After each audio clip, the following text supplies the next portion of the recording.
Olá, estudante! Meu nome é Júlia e junto com a Keren preparamos um material para você. Nesse vídeo falaremos sobre a evolução humana. Mas antes disso, vamos relembrar o que significa evolução. Geralmente, quando pensamos em evolução, logo relacionamos a melhorias, provavelmente por causa do uso dessa palavra no nosso dia a dia. Porém, quando nos referimos à evolução de uma espécie, temos sempre que pensar em mudança, mas não necessariamente uma mudança positiva. A evolução é uma mudança no material genético de um ser vivo ao longo do tempo, seja ela favorável ou não, de forma que ela possa ser herdada pelas outras gerações. Então, por mais que um indivíduo tenha uma alteração em seu gene, só é considerada uma mudança evolutiva se esta for passada pela frente, atingindo uma parte considerável da espécie. Para começar, é importante retomarmos a taxonomia, o conhecido reficofage: reino, filo, classe, ordem, família, gênero e, finalmente, a espécie.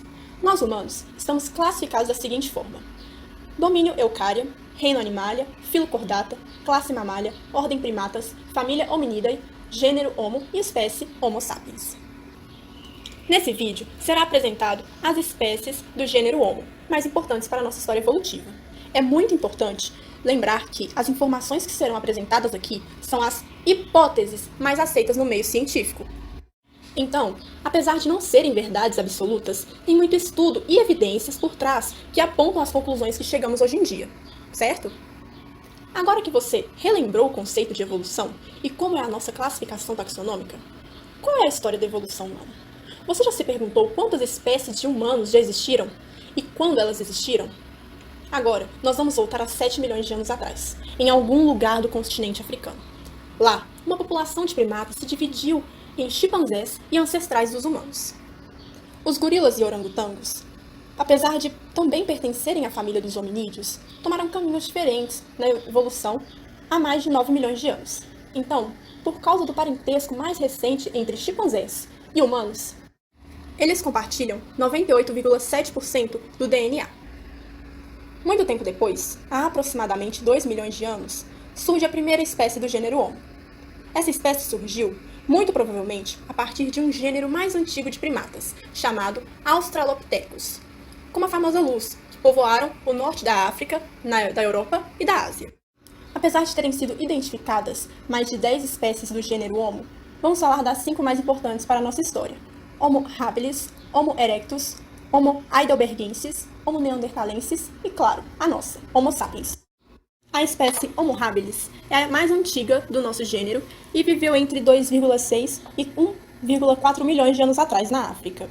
Eles usavam pedras lascadas como ferramentas, eram bípedes não obrigatórios, tinham entre 1 metro e 1,30 m de altura e sua face era bastante projetada para frente. Além disso, seu cérebro media cerca de 650 centímetros cúbicos, sendo assim o menor cérebro dentre as outras espécies que falarei a seguir. O Homo erectus também surgiu na África e foi a primeira espécie do gênero Homo a deixar o continente africano, indo para a Ásia Oriental. Foi a espécie humana mais duradoura, vivendo por quase 2 milhões de anos, entre 2 milhões de anos atrás e 100 mil anos atrás. Possuía estatura média de 1,70 m, face pouco projetada para frente, dentes pequenos e eram bípedes obrigatórios, ou seja, só usavam os pés para se locomover. O seu cérebro media cerca de 900 centímetros cúbicos e foram achadas evidências de uso do fogo por essas espécies, há cerca de 1,6 milhões de anos atrás. O Homo heidelbergensis é considerado por muitos especialistas como descendente do Homo erectus. Essa espécie viveu entre 600 e 200 mil anos atrás, e foi a primeira espécie a migrar para a Europa. Ela é considerada o último ancestral comum entre os neandertais e os sapiens. Os neandertais surgiram na Europa e na Ásia Ocidental, e viveram mais ou menos entre 400 mil e 28 mil anos atrás. Tinham características de serem mais corpulentos e musculosos que nós, sapiens. Eram bem adaptados ao clima frio, com o nariz projetado para frente, de forma que o ar seja aquecido previamente, sem prejudicar o organismo, e a anatomia arredondada, de forma a evitar extremidades, evitando a perda de calor. O seu cérebro media 1.600 centímetros cúbicos, que apesar de grande, não significava maior inteligência, pois esse tamanho estava relacionado à sua massa corporal. Além disso, tinha altura média de 1,60 m, e foram os primeiros a inventar pontas como ferramentas. E por fim, nós, os sapiens. Bom, nós existimos há cerca de 200 mil anos. Possuímos uma média de 1.350 centímetros cúbicos de cérebro, 1,73 m de altura, a face retraída e somos a única espécie do gênero Homo a ter o queixo bem definido.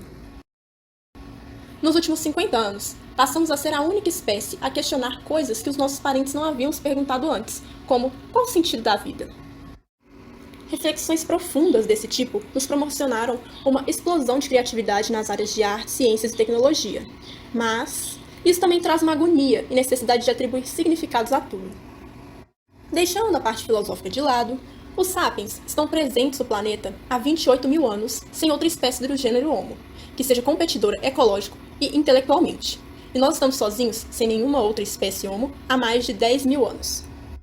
Provavelmente, você já viu uma imagem como essa e pensou que nós, humanos, viemos dos macacos. Essa afirmativa está totalmente equivocada e atrapalha o entendimento da teoria da evolução que conhecemos. A espécie Homo sapiens não evoluiu do macaco, mas compartilha um ancestral comum com eles.